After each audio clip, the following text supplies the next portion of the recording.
Il y a à la fois trop d'âge et pas assez d'âge. On gère l'affectation aux différents postes avec, dans le fond, un outillage qui se veut sophistiqué, mais qui en réalité l'est très peu.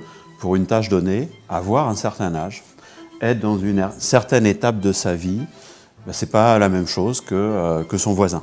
Il y a un enjeu fort, il nous semble, de réinvestissement des partenaires sociaux sur ce sujet-là, alors que le cadre législatif, en tout cas tel qu'il a été depuis les ordonnances travail, ne donne plus d'obligations en la matière aux entreprises. Il peut y avoir des opportunités aussi à construire et à négocier les critères de ces index. Alors est-ce qu'on les construit au niveau national ou alors est-ce qu'on les décline, et peut-être il y a besoin des deux, dans les branches, voire dans les entreprises, hein, ce qui permettrait aussi un retour sur ce qu'est l'activité. On a beaucoup parlé de génération.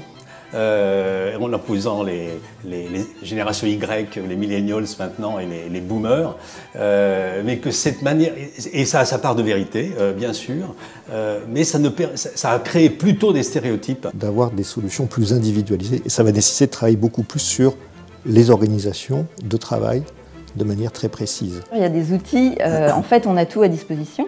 Par une certaine ironie de l'histoire, je pense que ce sont des outils dont on dit qu'ils sont justement, ce sont ceux qui sont inutiles. On expose à des tâches à effectuer les gens, indépendamment finalement de l'âge qu'ils ont, de ce que ça représente pour eux. On a compris la place des managers et les enjeux qu'il y a autour du management. Qui gère? C'est le manager. Manager intermédiaire, hein, j'entends.